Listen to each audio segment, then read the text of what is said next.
Side.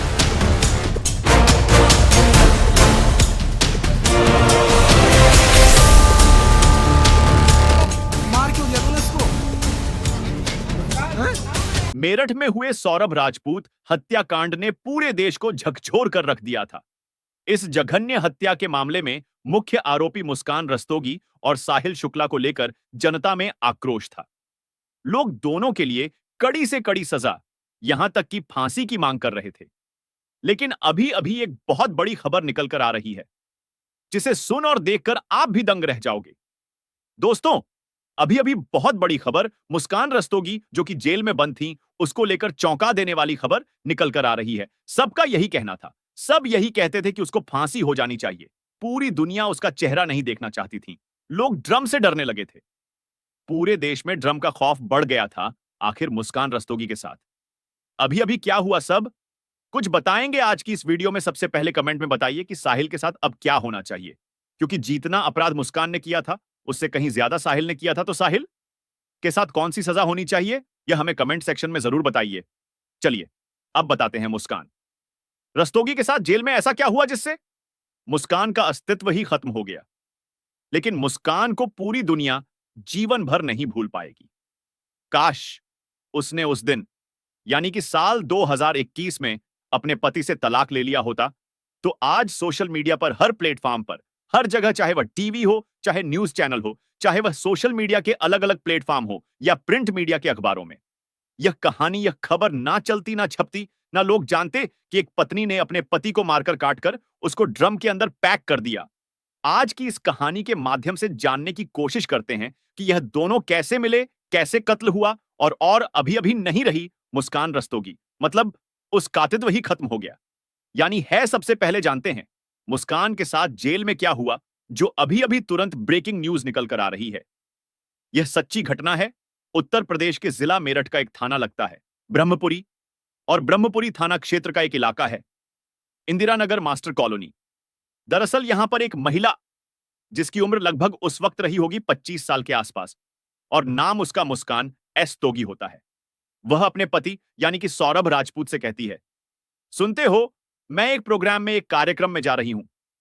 आपको शायद सुनकर आश्चर्य होगा कि मुझे एक 8 के ग्रुप में शामिल किया गया है, और उस 8 के ग्रुप में जब कक्षा 8 तक की हमने पढ़ाई की थी, उसमें वह छात्र छात्राएं भी मौजूद हैं। आज उन्होंने शोप्रिक्स मॉल मेरठ में एक पार्टी रखी हुई है। मुझे उस पार्टी का हिस्सा बनना है, लेकिन मैं सोच रही हूं कि आखिर इस पीहू का क्या करूं। पीहू को अगर तुम कहो तो मैं उसे इसकी नानी के घर पर छोड़ आऊं। जैसे ही सौरभ राजपूत ने यह बात सुनी, उसने कहा कि मुझे कोई ऐतराज नहीं है, वैसे भी मुझे ड्यूटी पर यानी कि काम पर जाना होता है। दिल्ली रोड एक प्लाईवुड की दुकान पर वह काम करता था। पत्नी घर पर अकेली रहती थी, और साथ में उसकी एक बच्ची है जो अभी कुछ ही महीनों की थी। आखिरकार उसने पति से बातचीत की। पति से बातचीत करने के बाद अपनी बेटी को नानी के यहां छोड़ देती है, और नानी के यहां छोड़ने के बाद सीधा सोप्स मॉल पहुंच जाते हैं। वहां जाकर देखते हैं तो कई ऐसे छात्र और छात्राएं थे जो कक्षा 8 तक उसके साथ पढ़े हुए। हालांकि उस लड़की की जो पढ़ाई लिखाई थी वह 9वीं तक थी, क्योंकि 9वीं में वह फेल हो जाती है, और फेल होने के बाद वह आगे पढ़ाई नहीं करती है। लेकिन साल 2019 में अचानक ही एक ग्रुप में जब वह शामिल हो जाती है, तो वह बहुत ज्यादा खुशी महसूस कर रही थी कि आखिरकार पुराने दोस्तों से मुलाकात जो होगी, क्योंकि रोज चैटिंग होती थी, बातचीत होती थी। वक्त आगे बढ़ता है, शॉपिक्स मॉल में पहुंच जाते हैं, और वहां जो उसने अपनी आंखों से देखा, उसको एक दोस्त दिखाई देता है। नाम उसका सौरभ शुक्ला होता है, जो कि ब्रह्मपुरी थाना क्षेत्र का निवासी होता है। उसको देखकर वह देखती रह जाती है। अब यहां से जो गौर सौरभ नहीं, बल्कि साहिल शुक्ला जो होता है, साहिल शुक्ला जो कि उसका एक 8वीं क्लास तक का फ्रेंड होता है। मुस्कान रस्तोगी का उससे जब बातचीत होती है, तो ये दोनों एक दूसरे के बारे में पूछते हैं, बातचीत करते हैं, बताते हैं कि आखिरकार फिलहाल उनके भविष्य में क्या चल रहा है। तो यह लड़का जो होता है साहिल शुक्ला, वह कहता है कि उसने उसी स्कूल से 12वीं की पढ़ाई करने के बाद वह बीटेक की पढ़ाई करता है और इंजीनियरिंग की तैयारी कर रहा है। हालांकि फिलहाल वह सी की सीए बनना चाहता है, उसी की उसमें तैयारी में जुटा हुआ है।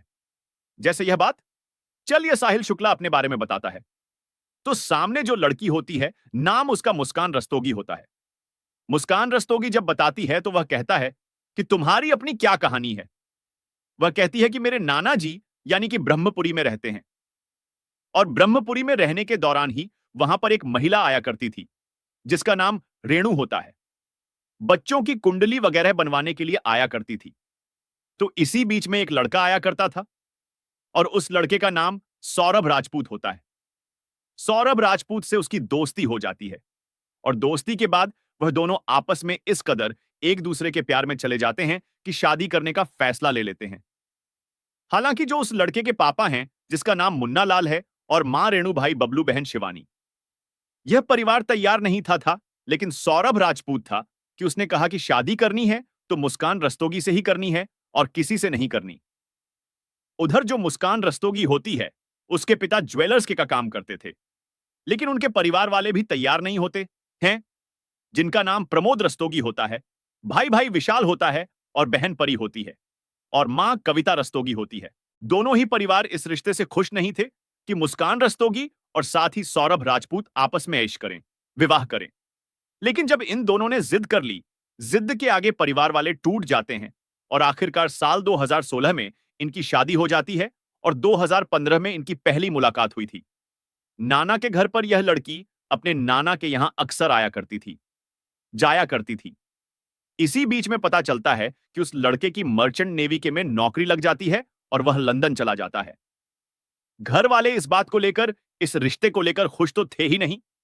इस लड़की से ज्यादा तवज्जो देते नहीं थे और लड़की भी कहीं ना कहीं इनसे दूरियां बनाना शुरू कर देती है। आखिरकार वह लड़का 1 या 1.5 साल ही लंदन में नौकरी कर पाता है। उसे आखिरकार नौकरी छोड़कर वापस अपने घर आना पड़ता है। अपने परिवार से अलग रहना पड़ता है क्योंकि परिवार ने इस रिश्ते से खुश नहीं थे और इसको बेदखल कर दिया था।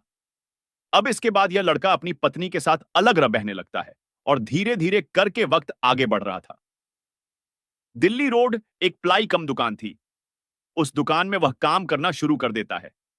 घर में पत्नी होती है और साल 2019 में उसको एक बेटी भी पैदा हो जाती है। और जब बेटी पैदा होती है तो इस घर में अब 3 सदस्य हो जाते हैं। मुस्कान रस्तोगी कामन अक्सर बेटी के साथ गुजरता था और जो उसका पति होता है सौरभ राजपूत, वह दुकान पर नौकरी किया करता था। इसी तरह से वक्त आगे बढ़ता है। साल 2019 में एक र बन जाता है और डैड के ग्रुप में ही यह अपनी दोस्ती इनकी हो जाती है और यह कहानी उसने अभी अपने अपने दोस्त को सुनाई थी। इधर तो वह लड़का रहता है दुकान पर, इधर प्रेमी यह बन जाता है। प्रेमी इसलिए बन जाता है क्योंकि दोनों अक्सर आपस में बातचीत करना शुरू कर देते हैं, चैट करना शुरू कर देते हैं और अपने सुख की दुख की यह बातें जब लगातार रहती हैं तो यह मौका पाते ही, इनको जब भी मौका मिलता था तब किसी ना किसी बहाने से यहां से निकल जाया करती थी। और यही कारण था कि एक दिन बच्ची रो रही थी और रोते रोते इस घर के अंदर मकान मालिक आ जाता है और मकान मालिक ने अपनी ही आंखों से इस मुस्कान को उसके प्रेमी यानी कि साहिल शुक्ला के साथ आपत्तिजनक स्थिति में देख लिया था। यह बात उसने सौरभ राजपूत को बताई और सौरभ राजपूत ने जब इसका विरोध किया तो पत्नी ने कोई बहाना करके अपने पति को आखिरकार मना ही लिया। लेकिन बात तब ज्यादा बिगड़ जाती है जब करीब 5 साल पहले की ही बात है। आपसे तो जब यह मौका मिलता है तो इस मुस्कान इस साहिल के साथ गुड़गांव की तरफ निकल जाती है और गुरुग्राम में लगभग 11 दिन तक रहते हैं। आखिरकार पुलिस इन्हें ढूंढ के ले आती है। जब इनके खिलाफ एफआईआर दर्ज होने वाली थी तभी इसी बीच में लड़की ने साफ साफ बोल दिया कि मुझे अपने पति के साथ जाना है, मुझे अपने प्रेमी के साथ बिल्कुल भी नहीं जाना। और जब मामला कहीं बदनामी ना हो इसीलिए मामला दब जाता है और पुलिस इसमें एफआईआर दर्ज इसलिए नहीं करती है क्योंकि परिवार वाले नहीं चाहते थे। लेकिन परिवार वाले यह जान चुके थे कि मुस्कान का संबंध इस लड़के से हो चुका है। इस लड़के के यानी कि साहिल शुक्ला के बहुत यह करीब पहुंच चुकी है और इसी तरह से वक्त फिर आगे बढ़ने लगता है। 2023 आता है और यह कोशिश कर रहा था कि एक बार फिर से इस देश से कहीं बाहर नौकरी मिले। तब जाकर उसको लंदन के अंदर ही एक मॉल के अंदर उसे जॉब मिल जाती है और वह जॉब करने के लिए साल 2023 में यहां से चला जाता है। अब यहां पर सिर्फ जो इसकी पत्नी होती है मुस्कान, मुस्कान अकेली रहती है अपनी बेटी के साथ और वह अपने ना तो ससुराल में रहना चाहती है ना ही अपने मायके में रहना चाहती है। हालांकि मायके वालों ने कोशिश की थी कि वह तो ससुराल में रहे या फिर मायके में रहे।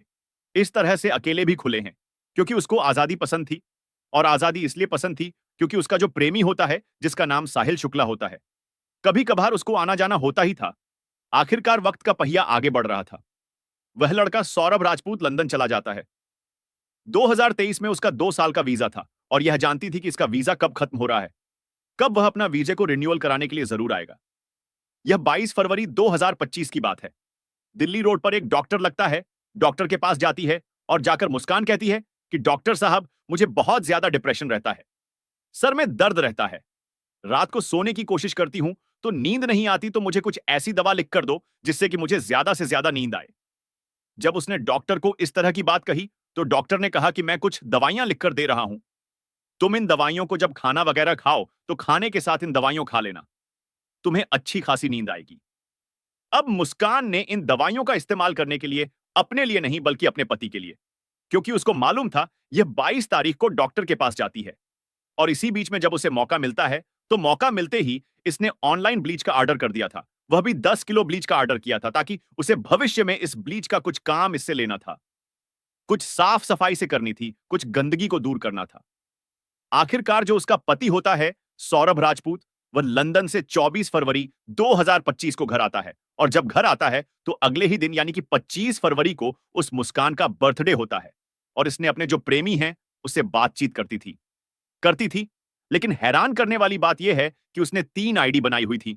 जो उसका प्रेमी होता है, जिसका नाम साहिल शुक्ला होता है, उसकी मां के नाम से, उसके भाई के नाम से, उसकी बहन के नाम से फेक आइडिया बनाई हुई थी। और फेक आईडी बनाने के बाद मुस्कान ही खुद अपने प्रेमी से बातचीत करती थी और कुछ उसे यह पढ़ाने की कोशिश करती थी कि तुम्हारा और मुस्कान का जो रिश्ता है वह बहुत ही शानदार है, अद्भुत रिश्ता है, तुम दोनों की जोड़ियां आसमान में बनी है, तुम दोनों को हमेशा हमेशा के लिए एक होना चाहिए। लेकिन बीच में जो सौरभ राजपूत है, इसको हटना ही पड़ेगा, यानी कि इसका वध करना पड़ेगा। उधर जो साहिल शुक्ला होता है, यह बातचीत करता था। उसे लगता था कि यह अपनी मां से बात कर रहा है, जबकि मां तो उसकी लगभग 18 साल पहले मर चुकी थी और मां के मरने के बाद वह अपनी नानी के साथ ही रहता था। वह समझता था कि मां ने कोई आत्मा है, कोई रूह है, कोई ऐसी शक्ति है जो स्नैपचैट पर उसने अपना एक आईडी बनाई हुई है और उसकी मां ही उससे बातचीत करती है। लेकिन वह नहीं जानता था कि जिससे बातचीत करता है वह उसकी प्रेमिका है। मुस्कान है जिसकी एक बेटी है, जिसका एक पति है और वह उसकी हर बात मानता था। और उसने यह तय कर लिया था कि जैसा यह कह रही है, जो आईडी में बोल रही है, जिनकी मां बोल रही है, स्नैपचैट में उसको वैसा ही करना है, यानी कि सौरभ राजपूत का वध करना है। इसके लिए 25 फरवरी की तारीख तय कर दी गई थी। जो 22 फरवरी को वह डॉक्टर से दवा ले आई थी, नशीली दवाइयां लेकर आई थी, वही दवाइयां उसको खाने में मिला दी जाती है। कब सौरभ राजपूत इन दवाइयों को खाएगा और जब वह बेहोशी की हालत में होगा तो उसको मार दिया जाएगा, क्योंकि उसको मारने के लिए 800 के 2 चाकुओं का भी इंतजाम किया जाता है और उन्हीं चाकुओं से उसकी हत्या करनी थी। जब यह चाकू खरीदने के लिए दुकान पर जाती है तो दुकानदार पूछ कि मैडम, इतने बड़े बड़े चाकू की आपको कहां जरूरत आ पड़ी है? तब वह कहती है कि हमारे घर में कभी कभार मुर्गा कटता है, इसलिए मुर्गा काटने के लिए हमें बड़े चाकुओं की जरूरत है। आप पैसे की बिल्कुल भी चिंता ना करो, ठीक चाकू मिल जाते हैं। और उसके बाद 25 फरवरी को जो खाना बनाया जाता है उसमें नशीली गोलियां मिला दी जाती हैं। लेकिन नशीली गोलियां मिलाने के बावजूद भी वह लड़का, यानी कि सौरभ जो होता है राजपूत, वह खाना नहीं खाता। वह कहता है कि आज मेरा खाना खाने का बिल्कुल भी मन नहीं कर रहा है। वैसे भी हमने बाहर का कुछ इतना सब जो खा लिया है, तो उस रात यानी कि 25 तारीख को यह सफलता मिल नहीं पाती है और 26 गुजरता है, सावन गुजरता है, 28 तारीख को बेटी, अब वह 5 साल की हो चुकी थी, उसका जन्मदिन मनाया जा रहा था। और जब बेटी का जन्मदिन मनाया जा रहा था तो इसी बीच में उसको लगता है कि शायद आप कोशिश करते हैं तो तब भी यह कोशिश पूरी नहीं हो पाती है। 28 फरवरी, ये 28 का ही महीना है। अब पहली मार्च, 2 मार्च ये प्लानिंग कर रहे थे। 3 मार्च की बात है, सौरभ अपने घर पर जाता है, अपनी मां से मुलाकात करता है। मां ने उसके लिए कोफ्ते बनाए थे, तो कोफ्ते वह पैक करा के अपने घर पर लेकर आ गया था।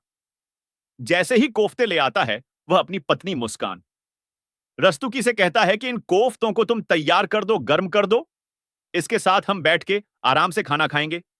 जब मौका मिलता है तो मुस्कान ने उन कोफ्तों को गर्म करने के दौरान ही कुछ ऐसी दवाइयां थी जो नशीली दवाई उस कोफ्त में मिला दी थी और उसके पति ने आराम से उसको खा लिया। लेकिन उसको खाने के बावजूद भी उसको रात 12 बजे तक नींद नहीं आती है। जैसे ही वह सोता है, तुरंत ही मुस्कान अपने प्रेमी साहिल शुक्ला को फोन करती है, बुलाती है और कहती है कि जितनी जल्दी हो सके तुम आ जाओ।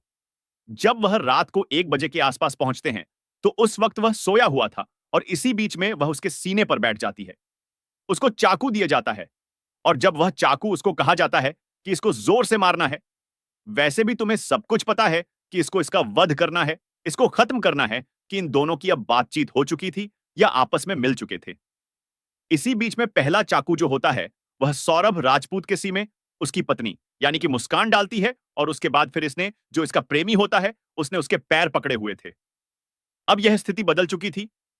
जो पत्नी होती है वह पैर हाथ पकड़ लेती है, और उसके बाद फिर जो साहिल होता है वह उसके सीने पर एक के बाद एक कई बार करता है, और कई बार करने के बाद उसको घसीट बाथरूम के अंदर ले जाता है, क्योंकि वह मर चुका था। जब उसकी बॉडी से पूरा खून निकल चुका है, तब उसके बाद उसने गर्दन को उसकी बिल्कुल अलग कर दिया धड़ से, और उसके जो हाथ थे उनको भी उसने अलग कर दिया। बाकी हिस्सा उसने बाथरूम के अंदर ही ऐसे ही पड़ा रहने दिया, और जो उसके अंदर का ब्लड था वह निकलता चला जाता है। रात के लगभग जब 3 बज जाते हैं तो उसके हाथ जो पंजे होते हैं और सर जो होता है एक पॉलिथीन में रखते हैं, और उसके बाद फिर साहिल शुक्ला अपनी प्रेमिका को लेकर यहां से सीधा अपने घर पहुंच जाता है। रात को रुकते हैं, बेड के नीचे वह उनसे थैली को रख देता है, और इनका मकसद कुछ इस तरह से था कि जब मौका मिलेगा तो इस थैली को वह कहीं बाहर दूर फेंक देंगे, और शरीर के बाकी हिस्से भी ऐसे टुकड़े कर करके इधर उधर फेंक देंगे। लेकिन उन्हें लगता है कि शायद इसमें मौका नहीं मिल पाएगा, या फिर इसमें कामयाबी नहीं मिल पाएगी। इसी तरह से वह पूरा जैसे दिन निकलता है वह इधर उधर घूमता रहता है, लेकिन उसे कहीं फेंकने का मौका ही नहीं मिल पाया। इसलिए वह अपने सर, जो उसका सर होता है, सौरभ राजपूत का सर वापस ले आ जाता है, हाथ भी वापस ले आ जाता है, और अपनी प्रेमिका से कहता है कि स्थिति बहुत भयानक है, हम इसे फेंक नहीं सकते, हमें प्लान बदलना पड़ेगा। और प्लान बदलने के बाद फिर मुस्कान जो होती है वह एक ई रिक्शा पकड़ती है और मेरठ की जली कोठी के पास पहुंचती है। जली कोठी के पास जाने के बाद एक सैफुद्दीन की दुकान होती है, वहां पर एक लड़का फरमान काम कर रहा था। फरमान के पास जाती है, जाकर कहती है कि भाई हमें कोठी के अंदर यानी कि हमें एक ऐसा बड़ा सा ड्रम चाहिए जिसमें हम अपने गेहूं रख सकें। तो उसने यह भी पूछा था कि मैडम अभी तो गेहूं का सीजन शुरू भी नहीं हुआ है। तो वो कहती है कि मुझे चाहिए, आप मुझे बड़ा सा ड्रम दे दीजिए। वो कीमत बताता है। इसने कोई मोल भाव नहीं किया, और 1 रुपया सुबह 9 बजे, यह है 4 मार्च 2025 की सुबह 9 बजे के आसपास फरमान को 00 थमा है, उसका यहां से ड्रम लेती है। ड्रम ले जाने के बाद सीधा घर रखती है। उसके बाद फिर बाजार से ही वह सीमेंट और डस्ट खरीदती है, और डस्ट खरीदने के बाद घर पहुंचते हैं। और अभी तो शरीर के सिर्फ जो हिस्से थे, दोनों हाथ अलग अलग हो जाते हैं। 2 हिस्से, ये एक हिस्सा धड़ का और एक हिस्सा गर्दन का। 15 टुकड़ों के बारे में बात चल रही है। कहीं बात चल रही है कि उसके 4 टुकड़े किए गए थे। उसके बाद उसके शरीर को उस ड्रम के अंदर डाला जाता है जो डस्ट और सीमेंट लाए। उस डस्ट और सीमेंट को उसके अंदर घोलकर इसके पूरी तरह से पैक कर दिया जाता है, और पैक करने के बाद यहां से फिर एक अपना बैग भी पैक करते हैं, क्योंकि जब यह लड़का यानी कि सौरभ राजपूत आता है तो अपनी पत्नी को 1 लाख रुपए की रकम देता है। कुछ पैसे वह अपने परिवार को देता है। ऐसी जानकारी मीडिया के माध्यम से मिल रही है। यहां से एक गाड़ी करते हैं। गाड़ी करने के बाद ये सीधा शिमला जाते हैं। शिमला जाने के बाद यह पहुंच जाते हैं मनाली, फिर कसोल यहां रुकते हैं। जब तक इनके पास पैसे थे तब तक तो ये इधर उधर घूमते रहते हैं, और जैसे ही इनके पैसे खत्म होते हैं तो वापस ये हिमाचल प्रदेश से पहुंच जाते हैं मेरठ। और मेरठ आने के बाद यानी कि 17 मार्च 2025 की रात लगभग 10 बजे के आसपास यह घर पहुंचते हैं। तो यह लड़की अपने मां से वीडियो कॉल पर बातचीत कर रही थी, और बातचीत करने के दौरान इसने कहा कि मां बहुत भयानक, कुछ बहुत बुरा हो चुका है। वह पूछते हैं कि क्या हुआ। वह बताती है कि इस सौरभ के ही परिवार वालों ने इसका कत्ल कर दिया है, इसको मार दिया है। लेकिन जब यह बात इसके पिता सुनते हैं तो पिता कहते हैं कि जो भी बातचीत है वो यहां आकर बताओ, आखिरकार क्या बात है। तब वह अपने घर जाती है, अपनी मायके जाती है, अपने पिता को और अपनी मां को पूरी कहानी बताती है। माता और पिता को कहानी पर यकीन इसलिए नहीं होता क्योंकि उन्होंने एक ही सवाल पूछा था कि जब वह मारने के लिए आए थे तब तुमने जोर जोर से शोर क्यों नहीं मचाया, चीखी क्यों नहीं, चिल्लाई क्यों नहीं, इसीलिए अपने पति को तुमने बचाने की अपनी तरफ से कोशिश क्यों नहीं की। इसका उसमें कोई सटीक जवाब नहीं था, और उन्होंने कहा कि जो बात तुमने मुझे बताई है यही बात थाने में बतानी है। 18 मार्च 2025 को यह बरहमपुर थाने में जाते हैं अपनी बेटी को लेकर, और पुलिस वालों के सामने कहते हैं कि कुछ इस तरीके की बात बता रही है। जब पुलिस वालों ने उसे सख्ती से पूछा तब उसने पूरी कहानी बताई कि उसने अपने पति को प्रेमी के साथ मिलकर मारकर उसकी हत्या कर दी है, और उसके शव को एक ड्रम के अंदर सीमेंट से पैक कर दिया है। अब वह उसी के अंदर है जैसे ही पुलिस वाले उस ड्रम को उठाते हैं। हालांकि इन्होंने जब यह शिमला यानी कि मनाली वगैरह से जब वापस लौट कर आए थे तब 4 मजदूरों से इस ड्रम को उठवा की कोशिश भी की थी, लेकिन वह ड्रम उठा नहीं पाए थे और यह कहानी बना नहीं पाए, उसे फेंक नहीं पाए। इसलिए मजबूरी में वह अपने माता-पिता को यह कहानी नहीं गढ़ना चाहते थे। लेकिन वह कहानी ज्यादा देर तक टिक नहीं पाई और पुलिस ने इस घटनाक्रम का खुलासा जब किया, यह मामला सोशल मीडिया पर इस कदर वायरल होता है, तो लोगों को यकीन नहीं हो रहा था कि एक महिला आखिरकार जिससे प्यार किया था, उसे कैसे मारती है। और बचपन में एक लड़का जो साथ पढ़ता था, उसे पाने की चाहत में वह आखिरकार ऐसा क्यों कर बैठती है। मीडिया में इंटरव्यू चलने लगता है और इंटरव्यू के दौरान यह पता चलता है कि जो लड़की की माता और पिता हैं, वह बार-बार कह रहे हैं कि हम अपनी बेटी से बिल्कुल भी प्यार नहीं है और हमारा दामाद इतना प्यार करता था, उसे इसको फांसी की सजा होनी चाहिए। इस तरह की फांसी की सजा की मांग भी करने लगते हैं और यह मामला तमाम तरह की बातें भी चलने लगती है। लड़के के परिवार वाले और भी कई तरह के आरोप लगा रहे हैं। हालांकि पुलिस अपने इस मामले को बड़ी प्रमुखता से जांच पड़ताल कर रही है। कहीं-कहीं नई चीज के खुलासे भी हो रही हैं। कहीं तंत्र मंत्र की बात आ रही है, तो कहीं अंधविश्वास की बात आ रही है, तो कहीं कुछ नया मामला आ रहा है। फिलहाल इस बच्ची की परवरिश या तो नानी या दादी करेगी और यह दादी भी और नानी के परिवार वाले भी। यह सब जानते थे कि इस लड़की का यानी कि मुस्कान का किसी लड़के के साथ अफेयर चल रहा है। सब कुछ जानते हुए भी उस लड़की का इस लड़के से रिश्ता खत्म नहीं किया और ना ही प्रेमी से जोड़ने की कोशिश की। काश कि वह इस सौरभ से इस रिश्ते को खत्म करा देते, तो शायद सौरभ की जान कभी नहीं जाती। इसमें कहीं ना कहीं मां बाप का भी लापरवाही रही है और जो उसकी लड़की की मां और बाप हैं, उनकी भी कहीं ना कहीं लापरवाही रही है। पुलिस को हर एक के एंगल पर जांच करनी चाहिए और जितने भी लापरवाह लोग हैं, उनके खिलाफ भी कड़ी से कड़ी कार्रवाई करनी चाहिए। दोस्तों, इस पूरे घटनाक्रम को सुनाने का उद्देश्य किसी को परेशान करना नहीं है, किसी का दिल दुखाना नहीं है, बल्कि आपको जागरूक करना है, आपको सचेत करना है। आपको बताना है कि जब से सौरभ राजपूत मरा है, तो ससुराल वालों को भी उसकी बहुत याद आ रही है और मायके वालों को भी उसकी याद आ रही है। जबकि कई साल तक वह अपने मां-बाप पर परिवार से बिल्कुल अलग रहता था, अकेला रहता था, लेकिन अचानक से अब बच्ची से इतना सारा प्यार कैसे उमड़ रहा है, समझ नहीं आ रहा। चलिए, देखेंगे कि आखिर जांच पड़ताल पर क्या निकला और क्या नहीं। तब तक के लिए स्वस्थ रहे, मस्त रहे।